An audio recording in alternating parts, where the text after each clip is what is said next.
Good evening, good afternoon, good morning, whenever you're tuning in. This is kind of our penultimate episode of Tailgate Trash Talk for the 2025 college football season. I got Bentley with me. Bentley, I appreciate your flexibility. All those viewers out there, whenever you get logged in and tune in, appreciate your flexibility as well. I had a little bit of parent duty tonight. So how you feeling, bud? I'm cold, Gary. I'm cold. It's very fucking cold here on the East Coast. Shout out, first off, before we start this, thoughts and prayers to those in California right now. We understand everyone in LA is being affected by, extremely warm temperatures because of the fires and everything. It's not really a joking matter, but I joke about inappropriate things all the time. Shout out to those, thoughts and prayers to everyone in California. But it's fucking cold here on the East Coast, brother. It is uncomfortable to go outside, and doesn't my dog let me know that she wants to be out there all the time? She's got that thick fur, so it doesn't really bother her the same way it does Not at all. Peltless humans. Hoes don't get cold, as they say, but I do. That's for sure. Yeah, for sure. I got a lot of weird looks being from the Buffalo area, headed to this parent function tonight. I'm in shorts and a t-shirt, and got a lot of strange looks. It is cold on the East Coast. I will cede that information. Like, I still feel the cold. I just don't really get affected by it the way most people do. But it is very, very. It's below freezing on the East Coast, in most of the East Coast right now. Yeah. So I definitely understand. Yeah, protect the grapefruits for sure. Dad Robert, appreciate you tuning in. Appreciate the flexibility with the time. Well, let's jump right to it, man. We had an interesting semifinal. One close game, one that got away late, but was actually pretty competitive. So the semifinal was very enjoyable. We come out the gate with Notre Dame and Penn State. And as we talked about last week, right, this was very much a clash of similar styles. It really was just like who was going to execute better, who was going to make less mistakes, and basically who could make a play, right? Notre Dame ends up winning by a field goal. Shout out your boy, Mitch Jeter. He learned to kick somewhere. Where was that? Remind me again. That would be Columbia, South Carolina. Columbia, South Carolina. Come to Columbia if you want to be good. Especially on the special team side, because the apple does not fall far from the tree in the Beamer family. Frank Beamer was always known for special teams. Obviously, he had a lot of very good teams at Virginia Tech, but one thing you could always lean on with Frank Beamer was special teams. And Shane has been very, very similar, with a few exceptions. You can't always count on college kickers necessarily, but Shane Beamer does scheme up some good punt blocks and returns at times. Kickoff, he almost got in a fight with Sam Pittman over Bielema. Sorry, not Pittman. The other Wisconsin connection. Brett Bielema almost got a fight with him in their bowl game over a kind of gadget play on a kick return as well. So Mitch Jeter puts Notre Dame through to the semifinal over Penn State. I clearly trusted the wrong quarterback in this game. Riley Leonard made just enough plays. He wasn't sharp, but he made just enough plays. He was able to move the ball with his legs enough. Drew Aller was like, if the quarterfinals Drew Aller was like yin, the semifinals Drew Aller was like not yang. It was like it was so bad. He made 3 interception throws in this game and got bailed out of 3 of them. And then obviously the late one, he actually ended up getting picked on, maybe his worst throw of the day. Notre Dame had committed a couple of penalties, and then one ball was kind of uncatchable. He got lucky that wasn't picked off. But you end up, I'm going to get off my soapbox in just a moment, but James Franklin, I'm going to lay a lot of the blame for the end of this game at his feet. Aller had a bad game, and I think Aller has a lot of the responsibility for why Penn State lost this game in terms of their struggles offensively. He played very poorly. He had been playing pretty well coming into this game. But that end of the game, the way that James Franklin handled that, when you get that 13-yard run and you ask your quarterback to just get to the line and call a play, and obviously the OC's in his helmet and he's able to kind of give him an idea of what to run, but like you're you're changing pace, right? And we see this a lot with 2-minute drives where you'll get like a screen or a draw or something. Well, they get what they wanted out of the first play. And in college football, the clock stops after first down. So like you don't have to panic, but they should have either muddle huddled or called a timeout. One or the other should have been handled, and you get a good play in, because it's pretty clear as soon as the ball snapped, like Drew Aller's like, shit, nobody's where I need them to be. And then he tries to dirt the ball, but doesn't dirt it very well because he's getting hit. And it ends up picked, and Notre Dame's in the catbird seat because they're on the other side of the 50 immediately, and they've got a good college kicker in Mitch Jeter. And they end up getting the field goal, and they move on. I want to tip my cap. Last thing is, I want to tip my cap to Notre Dame. I want to tip my cap to Marcus Freeman, because Brian Kelly literally left Notre Dame saying, I can't compete for a national championship here. Well, Marcus Freeman, with essentially Brian Kelly's team and 2 recruiting classes, has now put his team in position to potentially win a national championship. Now, whether you think they can beat Ohio State or not is we'll talk about that in a minute. But I want to tip my cap to Notre Dame, because this is a team that after that loss to Northern Illinois, it would have been very, very easy for them to just fold up shop. They didn't. Marcus Freeman rallied the troops, and Notre Dame has themselves, they're in the national title game this coming Monday. Talk to me about this game. Let me know your thoughts on this one. Well, this game, like you said, you trusted the wrong side. You went the wrong direction with the quarterbacks here.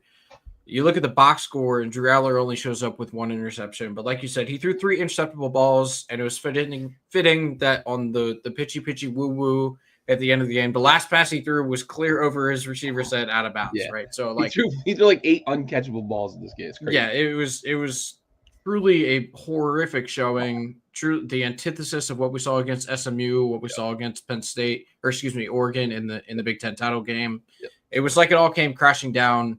And I personally had expected that to happen against Boise State. You know, I said going into that show, or during that show, going into that weekend, like, can we expect 3 great games in a row from Penn State? We got the 3, we couldn't get the 4, right? Like it wasn't in the cards for them tonight. Andy Kotelnicki, they averaged 4.9 yards a carry in this game. Notre Dame all season long has been a team that capitalizes on the mistakes of other teams, right? We've seen it in every round of the playoff they've played so far. Obviously, they didn't really need to capitalize as often against Indiana, but it happened in that game. They capitalized multiple times on mistakes that Georgia made. Obviously, the 27 points or the 17 points in 27 seconds against Georgia. And then every time, you mentioned it, the Aloe tried to dirt the ball. Notre Dame gets it in the plus territory. They kick the field goal. They keep it moving, right? If you're averaging 4.9 yards a carry, and you have Katron Allen and Nick Singleton, in your backfield, why are you not just running the ball? Like, we understand that the Notre Dame offense is not explosive outside of Love, right? Who can break open big plays, but he was even playing a little bit. Brace on. And... Yeah, he was playing at what, like 80% this week, you know. So he's their explosive guy. If you know that as an offensive play caller going in, the other team is not going to hit you for big plays. They're not going to score super fast. Like, why would you not go in with ball control to be like the main emphasis of the game, right? Reduce the risk of the quarterback play. I kind of get it if you want to trust Aller. He's played super well coming into this game. You want to put more things on his shoulders, but like, now is not the time to do that, right? Now is the time to go to your bread and butter, and that is the 2-headed monster they have, who, by the way, are both returning next year, coming back to Penn State. It's about game flow too, right? You mentioned it. You're averaging 4.9 yards a carry. You need to recognize that in the game. Yeah. At halftime, you should basically cut your playbook down by like a third. Like, let's get rid of half of the pass plays in our playbook, and we'll just, when we need one on third down, right? Mm-hmm. So whenever Notre Dame went down 10 about midway through the second quarter, I was thinking, man, like, Penn State's going to button this thing up, and they're just going to run the ball and kind of drain the clock, take the air out, whatever cliche you want to use, and keep it moving. And James Franklin is going to play for a national title. But that didn't seem to be the case. And I'm not saying that Andy Kotelnicki is not a good offensive coordinator, because we've seen it at Kansas, right? Their offense was electric last season. I just don't think they have the horses on this current roster, as talented as it is. They don't have the talent at the receiver position, and maybe not even at the quarterback position, to run the type of offense that Andy Kotelnicki wants to run. And it came back to bite them in this game, where they went away from the run in the second half because for some reason they decided they wanted to be a throwing offense and not run the ball first. And it came back to bite them, right? And Notre Dame, as they've done, they were outmanned, they were outgunned, and at every single turn, they just had less talent, if you will. But they fought hard as shit for their coach, Marcus Freeman, and they capitalized on mistakes. And they put it on the foot of Mitch Jeter, who for the last 2 years in college football was the most accurate kicker in the country, and he brought it home for him. And then Drew Aller throws one of the worst passes we've seen all year long, late over the middle to what would have been his first completion to a wide receiver on the evening. Yep. And he ends up throwing a terrible interception. I believe it was Xavier Watts with the pick. I think so. I think it was. Well, I can tell you. I have it. It was not. It was Christian Gray. Sorry. It was the other game was the superstar safety with the interception to end it. That's right. Although Xavier Watts second on the team in tackles this week, he did a phenomenal job against the tight end Tyler Warren, who probably should not have come back in that game after he slammed the back of his head on the sideline and kind of looked out of it. But that is something I want to talk about because we saw it in the second game too, right? Or no, I'm sorry, twice in the same game. Mm-hmm. Riley Leonard was concussed, and he said after the game, like, "Yeah, I was kind of wobbly, yada yada." Like he shouldn't have been back in the game. Tyler Warren was asleep. Yeah, he should not have been back in. I know the NFL cares like this much when it comes to like concussions and protocol and whatnot. It's kind of clear the NCAA cares like this much. Like that was crazy to me that both of those players came back in that game. The Riley Leonard one, I could understand a little more because he got to his feet. You could see he was wobbly and he was out of it. But like Tyler Warren was asleep on the sideline after his head just bounced off the ground. Like that was a violent bounce off the ground. Yeah, it was bad, and he was definitely out of it on the sideline, probably asleep, like you said. Yeah. Probably should not have come back in the game. But if he didn't come back in the game, they literally had no one to throw the ball to. Fair. And so, the coach was like, "Hey, bud, you got to suck this one up for me. We need you for one last drive," and it ended up being to the detriment of the team. Really, if you can key in on Tyler Warren, that leaves the other guys open, but the other guys are not as good. So maybe if Tyler Warren is not in there, it allows the other guys a little bit more. It allows Aller to lock in on the other guys a little more and be less centrally focused in the passing game. Regardless, all credit goes to Notre Dame, right? They played hard as shit. This game was back and forth, right? Like I said, I thought they were going to be out of it whenever they went 10 down in the second quarter. They play so hard, dude. Like I think they're going to be down 8 starters from their week 1 22-man starting roster. Like that's going into the national title game, that is, not this weekend, because they lost another offensive lineman, I believe. They lost like 2 or 3 offensive linemen in this game. They were just dropping like flies. It was bad. They talk about having no one to throw the ball to. They lost receivers. They lost linemen. But they play so hard, dude. And they don't really kill themselves. Like Riley Leonard, I know, turned the ball over in this game, but like those are plays that you kind of expect from him, right? Like those are plays you kind of game plan for. Is like, hey, he's not going to be the drop back guy. He's not going to be perfect, but they don't beat themselves in terms of like penalties or putting the ball on the turf or like dumb things like that. They play super hard and they play very disciplined football. So credit to Notre Dame.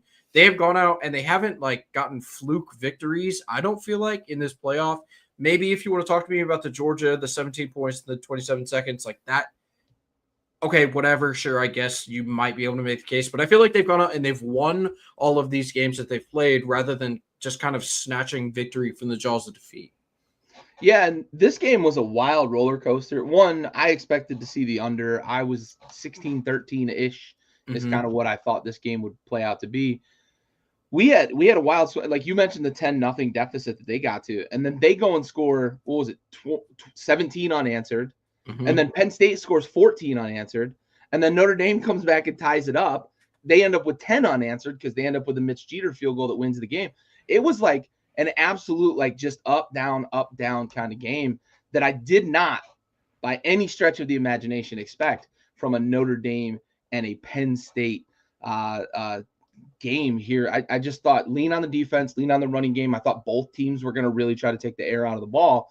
Penn State, for whatever reason, you mentioned it. I don't know why Kotelnicki decided he wanted to light it up through the air. Maybe he thought he was still at Kansas and he had Jalen Daniels. I don't know. But very strange, very different game than I really expected.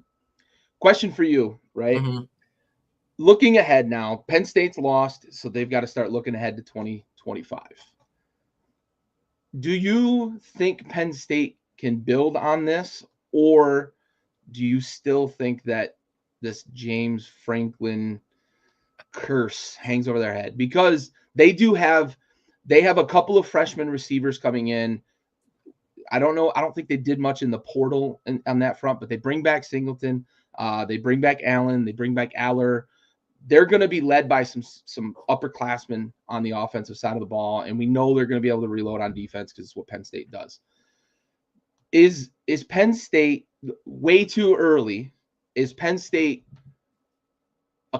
more of a contender in your eyes than they would be in a normal season, or are you still James Franklin? It's over. Oh man, I definitely am not going to pick them to win a national title next year. I'll tell you that. I'm going to pencil them into the playoff, just because of the running backs they're bringing back. Yeah, that offensive line always seems to be pretty good. You know, it's a classic Big Ten program. They're going to have big boys up front. Abdul Carter leaving sucks. That's tough for them. But we knew that was going to happen, right? It's not like that was a surprise.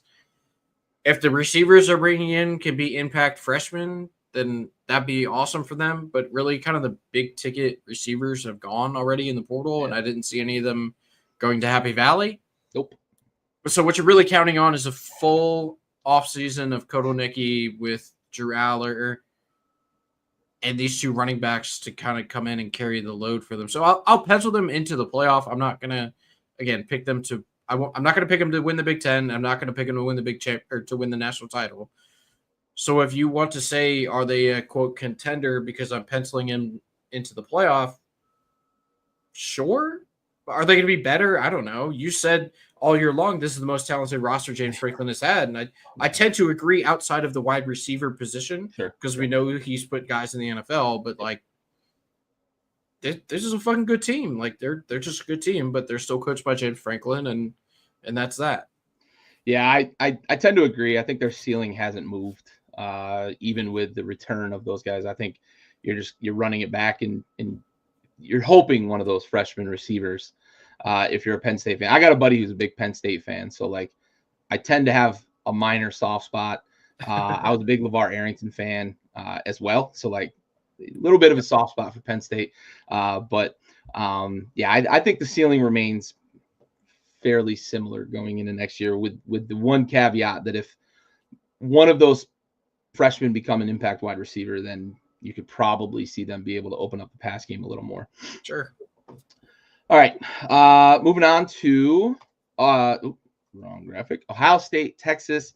Ohio State covers the 6. This got a little bit ugly late if you just look at the box score with the score.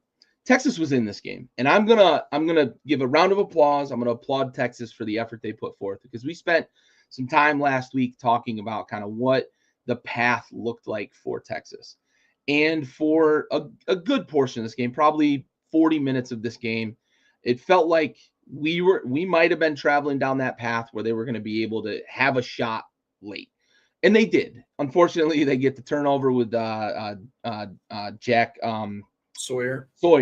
I always mix him up with Jack Campbell, who's now in the NFL, but Jack Sawyer, Quinn Ewer's former roommate at ESPN, had to point that out. They always got to have a story. Yeah, of course. He ends up getting the strip sack, picks it up, takes it to the house, the trifecta, strip, forced fumble, recovery, take it to the house. So that kind of stretches it out late, and Texas is, too far out of reach. But they played very, very good defense. They had Will Howard out of sorts for a good portion of this game. And I think where this game turned, and I don't want to sound too obvious here, but like that screen pass at the end of the first half, I don't know how you recover from it. And it was clear that Texas, like, God, that was such a punch in the mouth. They did compete in the second half, but man, and I want to shout out Chris, names are eluding me right now. On the call, Kirk and Chris Fowler. Why, God, that name was killing me. Chris Fowler, because he set it up so perfectly, dude. When Howard drops back, he sees Henderson kind of leak out on the screen, and he says, how aggressive are they going to be? Henderson can hit a home run from anywhere. And as he's saying Henderson can hit a home run from anywhere, there's two offensive linemen in front of Henderson who pick up defensive backs, and he's out the gate. And he hits a home run from 70 yards away, and that is a monster turning point in this game. I think what we ended up seeing in this game is that, like, this was a tale of two rosters. This was Ohio State, who's been assembled by Ryan Day and the NIL collective there at Ohio State, and they have 14 NFL players in that starting roster, and they've got like 3 guys that they run often off the bench that are also going to play in the NFL. Not even just this year. Like, we know JJ is going to be a pro in 2 years. Carnell Tate's going to be a pro, I think, next year. Abuka should be a pro this year. Like, there's a lot of fucking pro talent on that roster. Whereas on the other side of the ball, there's studs that are going to play in the NFL, but it is not the same sort of like depth of talent. And I think the Ohio State roster just kind of wore down on it. They survived not great Will Howard. I don't want to say bad Will Howard because he was good and kind of bad in spurts throughout this game, but he was not the great Will Howard we had seen the first 2 rounds for Ohio State. But they made a play every time it seemed like Texas might be swinging something. They made a play at the end of the half. That play really swung things. And you mentioned it defensively. Caleb Downs makes the ceiling interception at the end of the game. Jack Sawyer with the fumble return for a touchdown. The path was almost there, though, man. Talk to me about what happened throughout this game, and let's give Texas a little bit of credit for how well they contended with Ohio State before it got out of hand late. Yeah, I thought that Sark was in his bag in like the first 3 quarters of this game, really, before they started to have to press late, right? About a third quarter of the way through the fourth quarter, that you could really feel the pressure was turned up on the Texas sideline because, granted, J.J. Smith didn't have a big game, but like the threat of him is always looming, right? And then in a tight game down the stretch, you're like, man, is Ford going to make a play? Whereas the Texas sideline, you don't really have that guy, right? It's Golden, but like he was nicked up. And he came out and he came back. Milk carton. Yeah, Isaiah. Well, yeah, Jesus Christ, that guy. We're tanking your draft stock going from Tuscaloosa to Austin. Jeez. But I thought that there was a lot more pressure on Texas, obviously, as the game went along, for the reason that you stated, is that the roster in Ohio State is just better. That aside, I thought that Sark was calling a very good game, right? He had this offense going basically stride for stride with Ohio State, aside from that screen pass at the end of the first half, which really skews everything to the Ohio State favor, right? Because if they don't score that touchdown, they're going in down 7 at halftime, tied at 7 at halftime. And you're like, oh man, like we can't get anything going really. Because that factor becomes a real thing. Exactly, right? And we talked about this going into the Oregon game, is the hunter becomes the hunted, right? And vice versa. All the pressure had been called from Ohio State. They go into the Oregon game, blow them out early in the game. They come into this game, they're not blowing anybody out. J.J. Smith is not getting any catches. The run game is not opening up a ton of holes. And then they hit that screen pass, and it's like, oh, man, okay, weight is gone. We're good, right? Like, we're in this game. We're controlling it. And even with that swing of momentum, you said it's tough to recover. I agree. But Texas comes out and ties it, right? Yeah. And then it's like, oh, man, pressure's back on. Yep. And Sark seemed like the calm, cool, collected guy he is on the sideline. And then he calls a phenomenal drive, right? Like, great drive until they get down to the 1st and goal. And he calls a fucking pitch play. Like, what?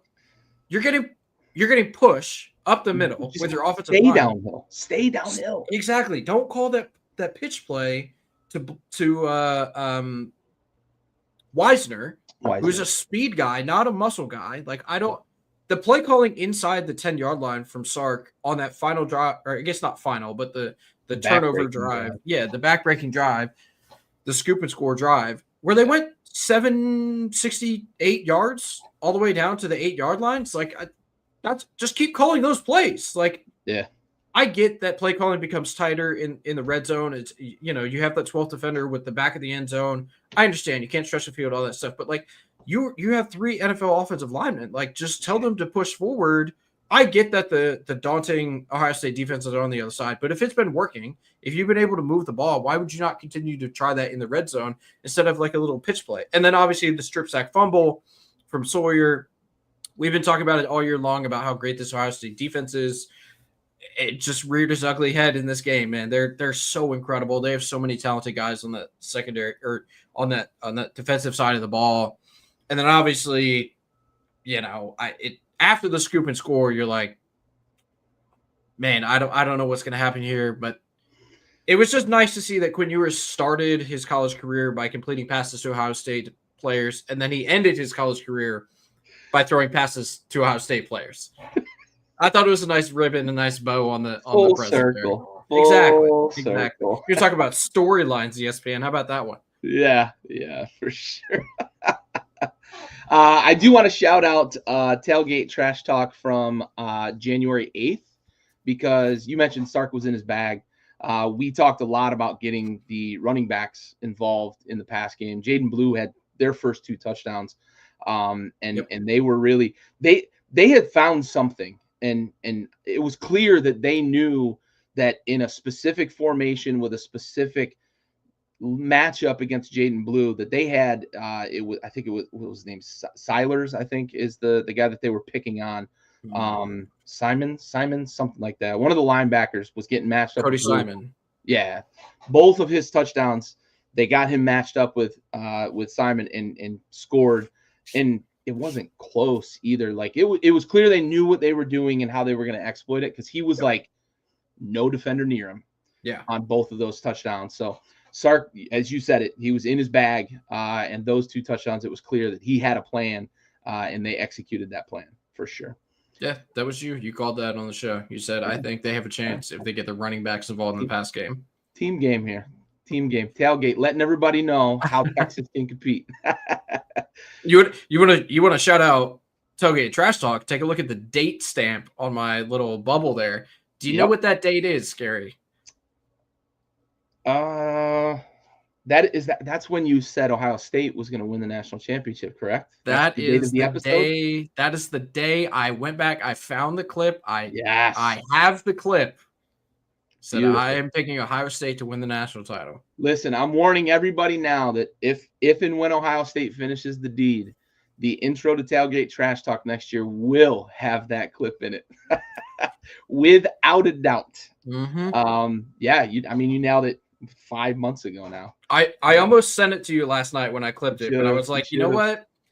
In case they lose, I don't want to be the jinx. Don't count the chickens too early. Yeah. I don't want to be the jinx. Mm-hmm. I like it. All right. So in other news related to this game, we got the hype video today, I believe, or late last night. I saw it today. So if the timestamp on that is late last night, I apologize to Quinn Ewers for being a half a day late and $1 short. But the hype video is Quinn Ewers' way of announcing that he appreciates his time in Austin.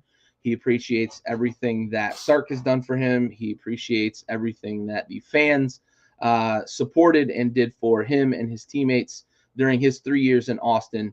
However, he is heading for the NFL. So I want to pose it to you first in terms of, what do you think his draft stock looks like on January 15th? We don't have the combine yet. We don't, and I thought we were going to get one more year of college tape on him. I see 2 thumbs down. Talk to me a little bit about like what makes Quinn Ewers not an NFL prospect in your eyes? I don't think that he's not an NFL prospect. I think he for sure is an NFL prospect. We talked going into the show or going into the game last week that he makes 3 or 4 throws a game. We're like, holy shit, that's an NFL throw, right? And that still is true. He made good throws in that game against Ohio State, and he made some really like dumb decisions in the game against Ohio State. That it just comes with the Quinn Ewers territory. Now, I don't know. I have to assume that there are coaches at the NFL level who watch Quinn Ewers throw the ball. They watch him go into Tuscaloosa last year. They watch him go into the Big House this year. And they're like, man, I can work with that guy. There's something there. He's calm, cool, collected all the time. There's something there, right? Like, he obviously has the talent. Maybe he's still, again, the world's longest oblique injury is just so happened to be the one he has this year, and maybe it's still bothering him. I don't know. But somebody in the NFL has to see this guy and say, hey, I can fix whatever is going on here. We're going to put him in our system. We're going to simplify it. We're going to make things work for him. He's going to read half the field, and then eventually we're going to open it up. He's going to be phenomenal for us, right? The talent is obviously there. It's a mental thing for him, in my opinion. Yeah. When I watch him drop back sometimes, you watch him, and I don't know, maybe I'm not a scout, right? But I've been watching football for a long time, and I understand what a guy who drops back and has a plan looks like. And I watch a guy who drops back and is like, we'll figure it out. And that's kind of what I see with Quinn Ewers a lot of the time. It's like they call these 5 and 7 step dropbacks, and then he's like, I hit that back foot, and then I read the defense. Yep. You're like, you got to be reading the defense before the snap happens. And then when you hit your third step of a 5-step drop, you need to know where the ball is going. So when you hit that 5th step, you can drive the ball into your receiver, right? Whether he's open or not, you might have to throw him open, throw with anticipation. But those are just things that I see from Quinn Ewers fairly recently that he's not doing. And that's why I gave 2 thumbs down to his draft stock. It's not a knock on his talent, because he's very clearly a super talented thrower of the ball. There's just things that are not clicking for him that you would expect from a 3-year starter to have clicked already. Yeah, I'm very interested. So you put it perfectly. I think from a raw skills perspective, he's going to go to the combine. He's going to run a respectable 40. He's not Arch Manning athletic, but he's athletic enough to get around. I'd say a 4.8 guy, maybe in the 40. I think he's going to throw the ball very well. I don't even know if he's going to go to the combine. He might just have a pro day. But I figure from a raw measurables perspective, 4.8, 4.9 guy, throw the ball very well, hit the deep balls, be very accurate in his underwear. But it's between the ears. And I'm very interested to hear the feedback when these NFL GMs and these NFL coaches are able to sit down with him and talk to him about diagnosing plays and diagnosing defenses. And here's our play call. Who's your first read? Who's your second read? Et cetera, et cetera. And I'm going to bring this back to something Peyton Manning said very recently. And I'm gonna be the homer guy right now, because Jaden Daniels is the hot topic for everybody in the football world right now. Peyton Manning on I think it was the Pat McAfee show. It was one of the shows he was on. He was asked the question, like, what do you make of Jaden Daniels' rookie year? Peyton Manning put it perfectly, and I think it applies to Quinn Ewers at the college level, which scares the shit out of me if I'm an NFL GM or an NFL coach. Peyton said all throughout his rookie year, he knew what the first read was, but he never knew what the second or third read was. And it was like, I got the snap, I'd be dropping back, and then I'd have to kind of figure out, like, what are we doing offensively versus the defense? And then the defense changes after the snap, and I have no idea where to go with the ball.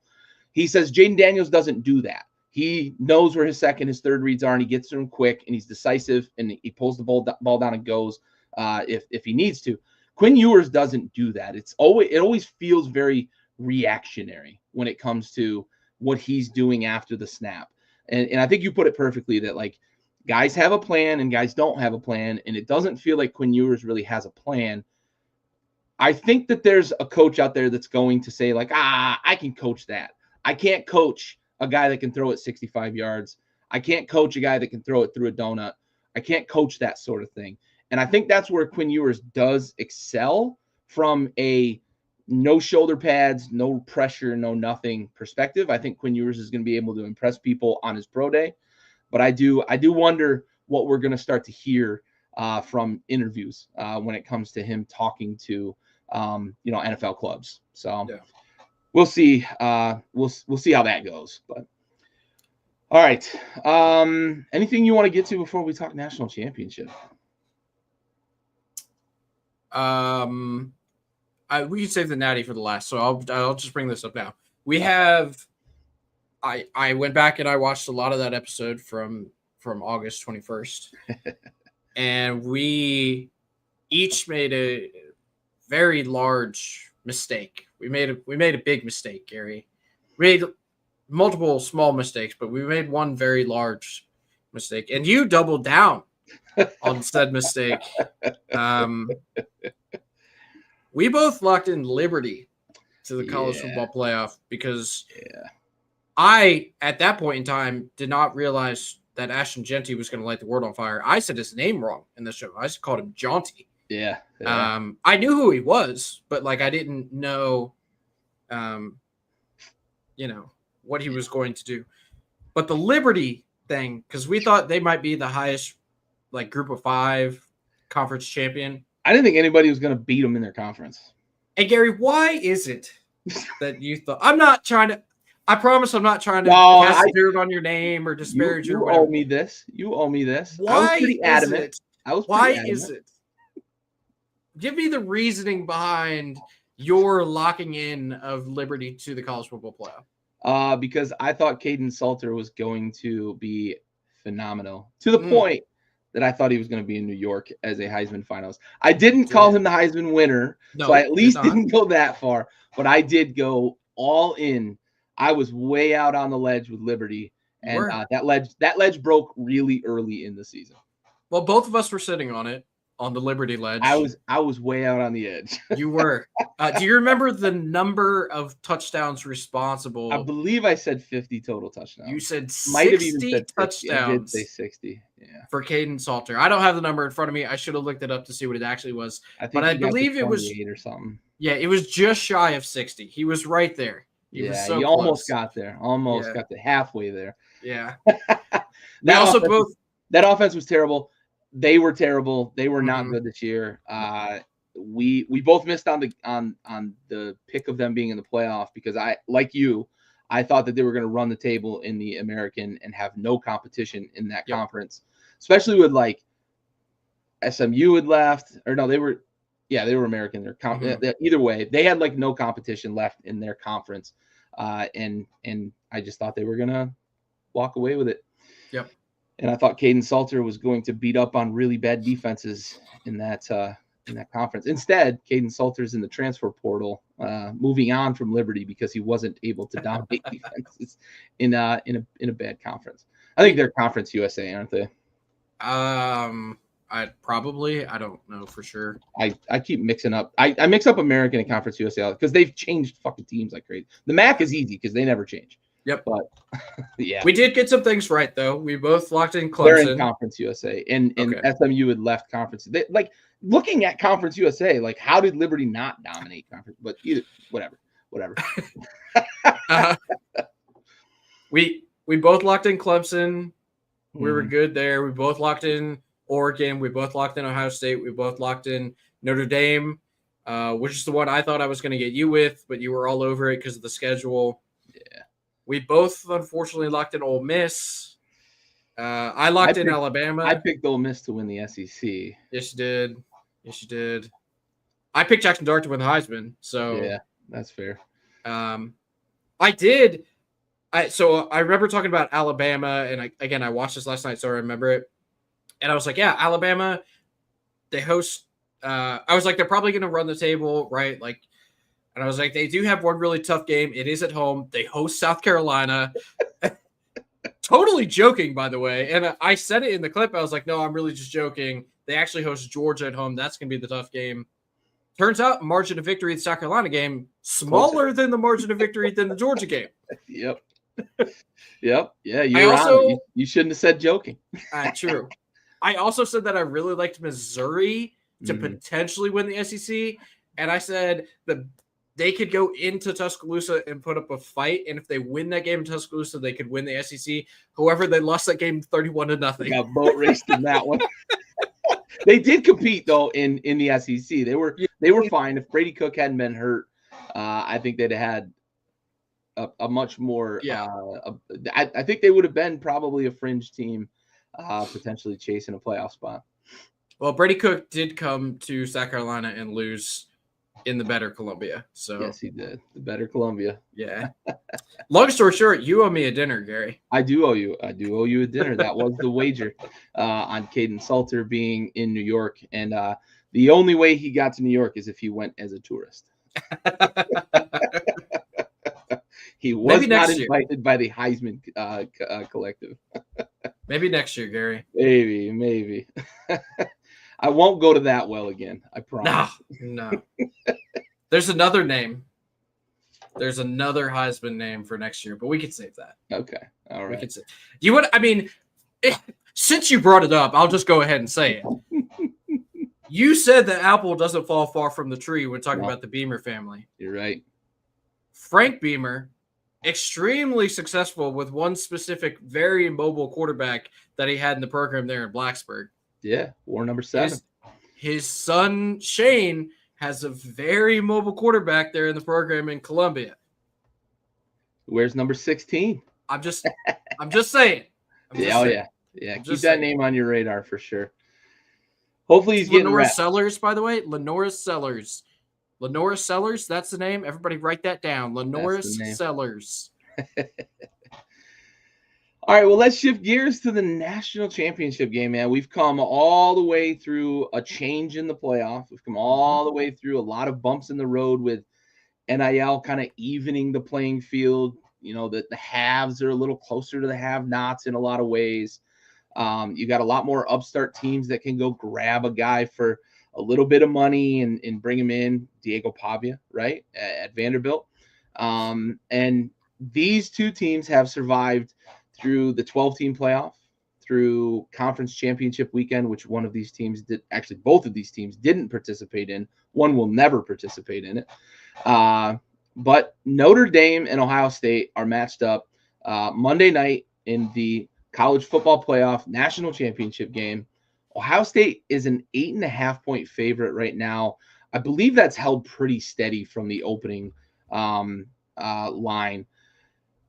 We're both laying the points here. I'm going to go to you first. Talk to me about why you think Ohio State's going to cover the 8.5. So I kind of hinted at it a little bit. Notre Dame's going to be down a lot of guys. I believe the final number that I saw, again, the availability report will come out Friday for the final number, but as of right now, I think they're down 8 starters from their original 22 when the season started. That's just a lot of dudes to be missing. And I get it. I talked about how resilient they are and they capitalize on mistakes that other teams make. And if you ask me to make a case for Notre Dame to win this game, I can, but I'm not going to believe it, right? Like I can give you a game script that says Notre Dame comes out on top in this game, but I'm not going to believe it because I wholeheartedly believe that Ohio State is going to win this game. Ohio State just has too much talent. They have the depth. I saw a breakdown of the blue chippers in this game. Ohio State has 10 5-stars in this game. Notre Dame has 0. Notre Dame has 43 4-stars. Yeah, Ohio State has like 35. So, I mean, I guess you can claim more 4-stars than Ohio State, but the 10-star or the 5-stars outweigh the 4-stars there potentially. This is a Chip Kelly versus Al Golden matchup, in my opinion. If you're giving me those two coaches, I'm going with Chip Kelly basically every time. I understand that Xavier Watts is on running the secondary for this Notre Dame defense. Awesome. Caleb Downs is running the defense in Notre Dame or for Ohio State. Like they're just better at every single position on the field, except for offensive line. And the offensive line that has been patched together at Ohio State has been playing far, far better than what you might imagine from looking at the lineup they sent out there. Now, they were not able to get the ground game going as much as they would have liked to against Texas, but that Texas defensive front, if you remember, we talked in the show last week about how good that front four and those linebackers behind them are, probably the best, I'm going to say second best true freshman defensive player in the country outside of Dylan Stewart. But like for pound, you could put them up against each other in the two best freshmen, right? In Collins. That guy is not walking through the door for Notre Dame, and their defensive end team captain is also not playing in this game. Yep. So it's just unless they're able to get immense amounts of pressure on Will Howard, who in that August show I kept calling Will Rogers, but I got it right now. Yeah. Unless they get a ton of pressure on Will Howard, those 3 NFL wide receivers that you mentioned earlier when talking about Ohio State are going to be able to break off their routes. They're going to be able to get separation. And this is like a 2-score game to me. Like, this is like a 14, maybe 17-point victory, because not even because of how good I think this Ohio State offense is. I just don't know how Notre Dame scores, man. I'm struggling to find a path for them to score points. Yeah. All right. I'll do it. I'll play devil's advocate because I agree with you 100% across the board. I think it's a 2-score game. I think this is like a 24-10 type of game, maybe even like a 30-13 or something along those lines. I agree with you on that. But I am going to play devil's advocate for a moment, and I'm going to give you the path that Notre Dame must follow in order to beat Ohio State. It starts with defensive and special team scores. So if you give me one defensive or special team score and you give me the field position wins that they got against Penn State, especially in the middle of that game, and you pin Ohio State back, you have a chance. You also have to complement that with, we are going to stop TreVeyon Henderson, and we are going to stop Quinshon Judkins, and we are going to hope that Will Howard shows up as opposed to good Will Howard that we saw for the first 2 rounds of this playoff, especially in that Oregon game, versus the Will Howard against Texas that was good at times, bad at times. If we get that Will Howard, I think we can turn him over once or twice.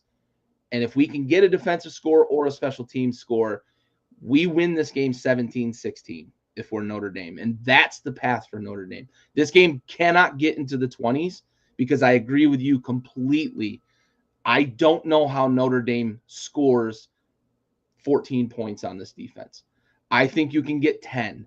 And I think the defense, if it gets you 7 or special teams gets you 7, and you continue to put Will Howard in positions where he's got to drop back to pass, I think you can maybe, if you get Will Howard from the semifinal, I think you can start to get to him. I think you can maybe turn him over a little bit, maybe get him to make some errant throws on 3rd down, take the air out of the football.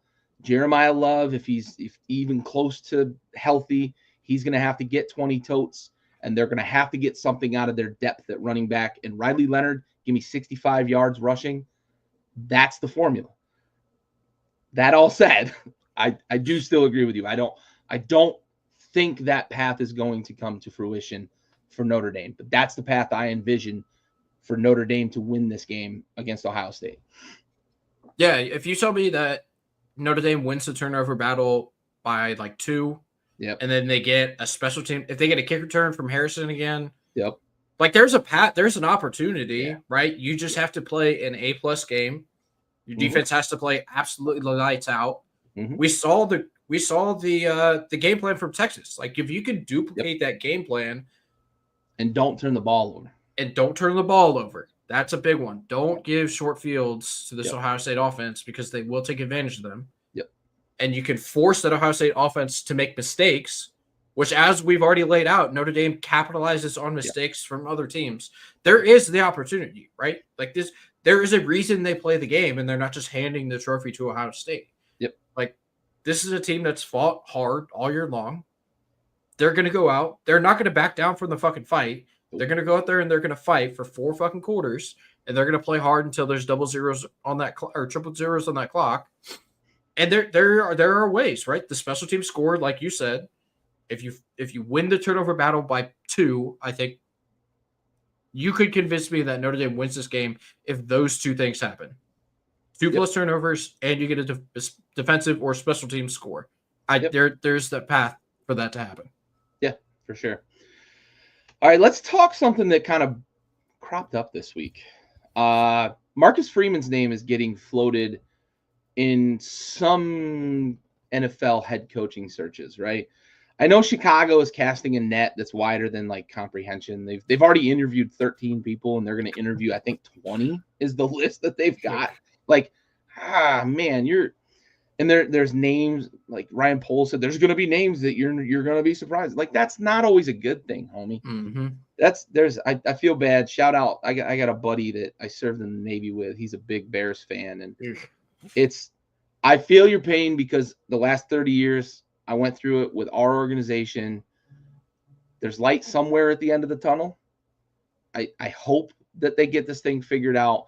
And I know, Caleb Williams, local boy, hopefully they get it figured out for him, but it's brutal up there. However, Marcus Freeman's name getting floated in some of these NFL circles as a potential head coaching candidate was one very surprising to me. I don't view Marcus Freeman as somebody that I would have said, like, I think that guy's going to go to the NFL, but I want to go your way first. And I'm going to frame it this way. If you're Marcus Freeman, what motivation do you have to go to the NFL, seeing as you're the coach at Notre Dame and the whole ecosystem there and kind of what comes with that at Notre Dame? What's your motivation to go to the NFL? If there is any, maybe there is none. Sure. Money. It's money. The money in the NFL. Sure. You don't have to recruit in the NFL. There are set parameters as to how you acquire talent in the NFL. So it takes a little bit of the onus off of you to go around the country and recruit dudes to come and play in cold-ass South Bend, Indiana, right? If I were him, I would stay in college, but that's just me. What's better than being the king of a college town? I can't think of many things, right? You are the king of the castle. Not many people give that up, especially for some of the job openings they have right now in the NFL, right? Like I think honestly, if you ask me, the most intriguing one is Jacksonville, because you have ownership that doesn't meddle in the football operations. They're going to pay you a bunch of money. You have what a lot of people view as a franchise quarterback. I knew exactly where you were going.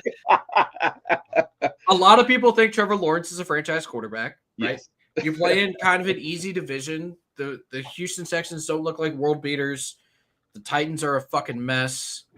The Colts have God, Anthony Richardson. Boy, is he bad. Yeah. So Jacksonville, maybe like if that's where you want to go, it's warm most of the year down there. I would not go to Chicago. Like that seems like I get that he played for Chicago for like a hot minute. There may be some connection. He already lives in the Midwest. Like it's an easy move for him. I don't know. All moves are kind of the fucking same when you have a shitload of money. You just need someone to take all your stuff for you. Like a chartered flight in a moving crew. Yeah, moving doesn't feel as tough when you're rich. That's my opinion. I'm not rich, so I wouldn't know, but that's how I envision that, right? Right. But I don't. Money seems to be, in my opinion, that would be the only motivating factor for him to go to the NFL. Now, if you tell me that he wins the national title and feels like he has achieved his ultimate goal in college football, and he wants to challenge himself to go win at the highest level, then potentially I can understand that. Playoffs. Yeah. Sometimes I think it's forgotten on folks, and I'm guilty of this too, that these coaches oftentimes were at one point in their life players, right? Yeah. At very high levels. Yeah. To achieve playing at that high level, you have to be the most competitive person that there is, right? That doesn't just go away. Like they are still uber competitive folks. Yep. So if you tell me that he wants to challenge himself to win at the highest level to prove that he is the best that there is, then I would understand that. Yeah. But I'm not that person. I mean, I'm a very competitive person, right? But like I don't have the skills required to be a head college football coach. So I wouldn't understand the same motivations that he has. But for me, would love to be in charge of a whole college football program. It would be the best because I love college football more than I love professional football. But like, I don't know what sounds better in the world than being a head college football coach at a very successful university where the entire town loves you. Like that just sounds awesome. Yeah, for sure. No, I agree with you on basically everything you said. I love the point you made about winning a national title, and maybe that's the thing, right? He views it as that's the next challenge, right? I want to go win at the professional level. I've already won at the college level. I look at the situation he's got there. The money is different at the NFL level, right? Like the average NFL coach makes like 10 million a year. The highest paid NFL coach right now is Andy Reid at 20 million a year. Marcus Freeman is pretty well compensated at Notre Dame. It is Notre Dame, right? Like we all know what Notre Dame brings to the table when it comes to money and football and everything else. They've got their own exclusive TV deal, yada yada yada. But he makes about 6.5 million, so he's probably comfortable, right, in terms of compensation. But the money is different at the NFL level. The experience is different at the NFL level. The challenges are different at the NFL level as well. But the situation at Notre Dame is almost like perfect. Now that the playoff has expanded to 12 teams, how many years out of the next 20 do you think Notre Dame is not going to be in the college football playoff? Out of the next 20 years, we have 12 teams. 6? You think that many? You gotta, okay, let's think about this logically, right? Georgia did make it, excuse me. Auburn is going to be better. A&M is going to be better. Southern Cal, hypothetically, will be better. Michigan will be better. South Carolina is going to vie. Ole Miss is going to vie. Florida is going to be better. Miami didn't make it. SMU with their boats and boatloads of money is going to be better. Like, this was an odd year for college football, right? Mm-hmm. Notre Dame plays a relatively tough schedule on a normal year. Do they? Well, they play Michigan. They play Southern Cal every year. If Stanford somehow gets it turned around with Andrew Luck coming back into the program, and then you got to factor in some years they're going to be injuries, right? Like there just is. They're going to end up playing a freshman quarterback at some point, probably. Robert's on your side there. Auburn better be better. Yeah, they will be. I can promise you that. Yeah. Oklahoma will probably be better, right? Like there just are programs that are down or were down this year. K-State is going to be better with another year of Avery Johnson. Like there are programs that were down this season that are going to be up in future years. There are programs that are up. Like is Indiana going to be set up for long-term success? I don't know. Signetti is sticking around, but like, can he bring in 35 transfers every single season?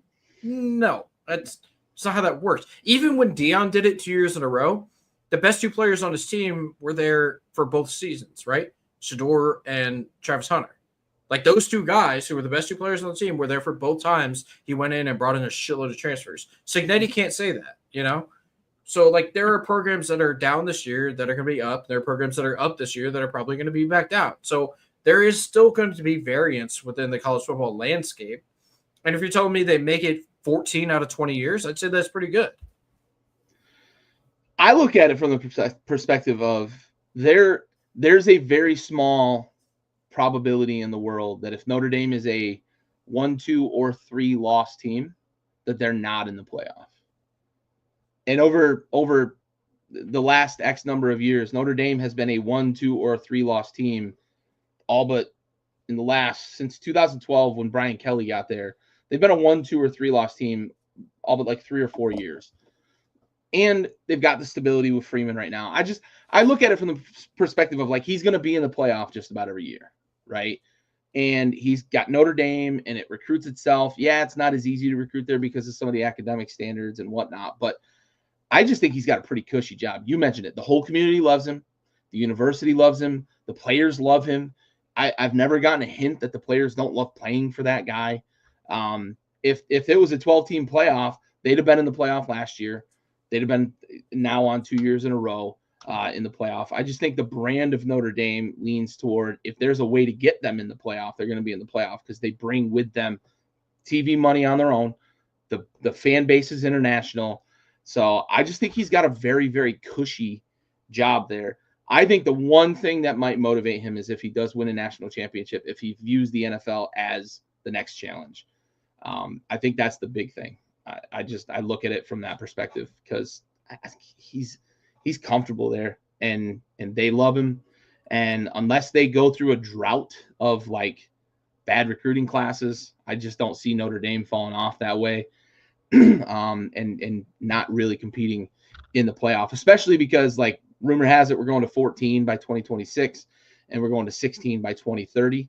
I just don't see a universe where Notre Dame isn't in the playoff just about every year. Just about like 14 out of 20. Yeah, I mean, I guess six is not a huge number, but I would have leaned probably 3 times out of 20 that they wouldn't make it. That would have been my number that I put on it, but we're not too far. It's not like we're fucking worlds apart on yeah. That. I mean, let's not forget though that they have a senior transfer quarterback, and they kind of got lucky with Carson Beck getting injured. And they played an Indiana team in the first round, right? But like they were in the playoff. Sure. I get that, but I'm just talking about like the variance involved. Oh, sure. You know what I mean? Like they're like if you had told me 3 years ago when Lincoln Riley went to Southern Cal that they were going to be 6-6 in 3 seasons, I'd be like, no, you're crazy. That man's going to set up a fortress in Southern California and just suck in all of the talent from that state, and that just hasn't happened. No, you know. No. So because he refuses to even acknowledge that there's a defense. Well, yeah, true. But like the landscape shifts so quickly in the sport. Yeah, that's fair. We've kind of been like the Saban thing aside, if you just remove Nick Saban from college football for the last 15, 20 seasons, like there's been a lot of turmoil behind number one. Like it just he was the steadying factor and everybody else was just clawing to get there. And now that he's gone, it almost feels like everyone is now just clawing again to get there, and there's no like steadying king of the castle in college football. Sure. Everybody wants to get up there, but nobody's going to be able to stay there, in my opinion. Yeah, that's fair. All right. Well, any closing thoughts on our way out the door here before the national championship? Carson Beck is now a Miami Hurricane. Funny, like I saw this on Twitter. I forget who tweeted it. The sliding doors moment of how Carson Beck ended up in Miami. Mm-hmm. So Caitlin Clark beat the shit out of Haley Cavender, who was the girl that played for LSU? Angel Reese. No, the white Haley Van Lith. Oh, yep. Yeah, Haley Van Lith. So they were benching her, which gave one of the Cavender twins more playing time, which caused her to transfer to Miami. And then she started dating Carson Beck, and he was transferring out of Georgia, and his girlfriend now goes to Miami. So Caitlin Clark beating the shit out of Haley Van Lith in the Final Four 2 years ago led to Carson Beck, being a Miami Hurricane. 6 degrees of Caitlin Clark. Yeah. I saw it made me laugh. I was like, that's good. Cool. That's pretty cool. Something I saw earlier related to that I shared to you. Carson Beck is now a Miami Hurricane, moving their odds to win the national title next year to 35-1, meaning that if you bet $100 on the Miami Hurricanes to win the national championship next year, you lose $100. Yep. That joke never gets old. Love it every time. Anyway, listen, man, I appreciate your flexibility again. Mm-hmm. Appreciate those in the chat. Flexibility with kicking off this week. We will be back next week. Same bat time, same bat channel, our regular bat time and regular bat channel to talk about the national championship and round up the 2024-2025 college football season. One more time, shout out the folks in LA. It is a miserable time out there. They've got a long road to recovery and repair, and the winds are not helping out there to even get the fires put out. So, God, just stay strong out there, and our thoughts are with you. But for Bentley and everybody else here at Backyard Sports, this has been Tailgate Trash Talk, brought to you by Backyard Sports. We are